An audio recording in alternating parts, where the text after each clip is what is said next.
75 years.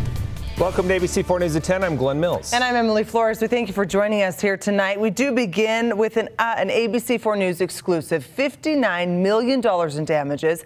That's how much authorities believe the apartment fire in Sugarhouse caused. ABC4's Courtney Johns obtained the fire department's report into what happened that night. She joins us now live from the scene. Authorities are saying that they are not sure what the exact cause of the fire is, but they have listed two potential causes to this fire. 101 pages. 117 times the word heater is used. This is just one of the potential causes listed by authorities for October's disastrous fire. While no one was inside the building at the time, 75 people in neighboring buildings were displaced. Crews out for days monitoring hotspots. Due to the extent of the damage, a cause cannot be determined, but investigators believe it started on the 6th floor.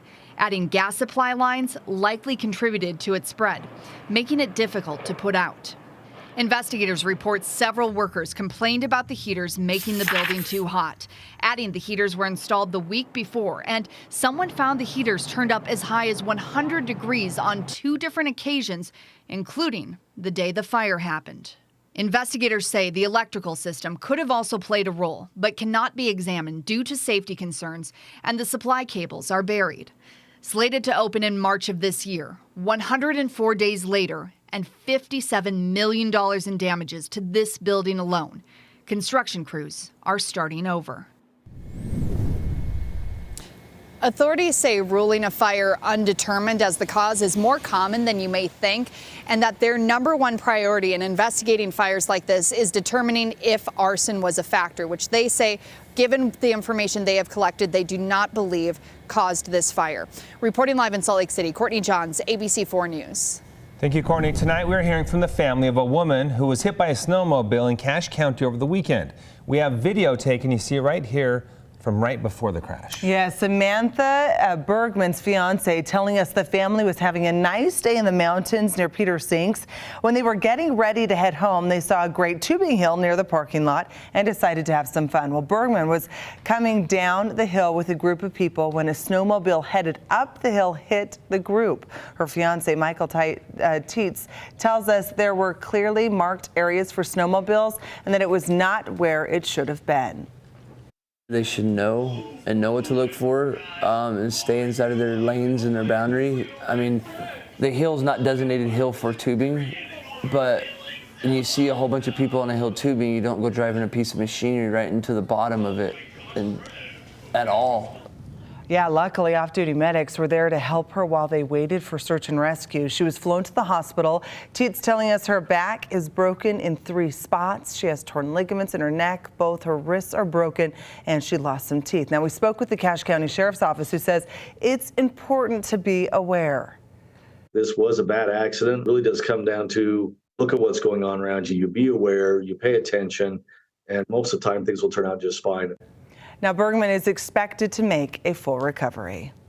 Turning now to a first look at the weather forecast, and we have a little break from the storms over the weekend. Yes, let's head over to Chief Meteorologist Alana Brophy, who's always ahead of the storms for us. Alana. We had that one storm clear the region, right? It impacted us on the morning commute, but tonight, quieter conditions. Check out the sunset caught by Scott Taylor. How pretty is that? Over Antelope Island, where you notice the cloud cover is out there, but it's starting to clear. We also have drier conditions settling in, and that's thanks to high pressure. In the last couple of hours, you've watched as those showers in south central Utah tapered off and a few clouds over the mountains, but now things are settling down just a little bit after the double wave of storms impacted us. This morning's wave brought a reinforcing shot of colder air, which is why our temperatures are below freezing. 33 in Logan. Goodness, that's warm compared to what they were seeing last week, but we do have those 40s in St. George. Now, we know this storm helped us out in a couple of ways, not just adding moisture, but helping out with that stubborn air quality. We've got clean air out there for the Wasatch Front, and down in Duchesne and Uinta County on the eastern side of the state, moderate air tonight. Eastern Utah didn't fare as well as the Wasatch Front, and now high pressure is coming back. Will we see a decline in air quality? Answers coming up in my full forecast in just a few moments. Glenn, Emily, over to you. All right, Alana, thank you. A once controversial bill passes a House committee tonight with new support. Yeah, Utah lawmakers working with advocates on House Bill 228. At first, Equality Utah spoke out against the bill, saying it would legalize conversion talk therapy. Now the organization agrees on the amended bill. It now allows therapists to discuss gender identity and sexual orientation with young clients. The representative sponsoring this bill says it's important to trust healthcare professionals. We all needed to step up and figure out a way to make sure that healthcare professionals, trained, licensed healthcare professionals, could do what they were trained to do and respond to the unique needs of their minor clients. Conservative LGBTQ+ advocacy group Utah Log Cabin Republicans also supporting the bill. It is now headed to the full House for consideration.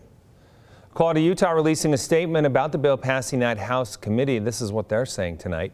This positive negotiation reminds us all that we don't have to agree on every issue to seek and discover common ground.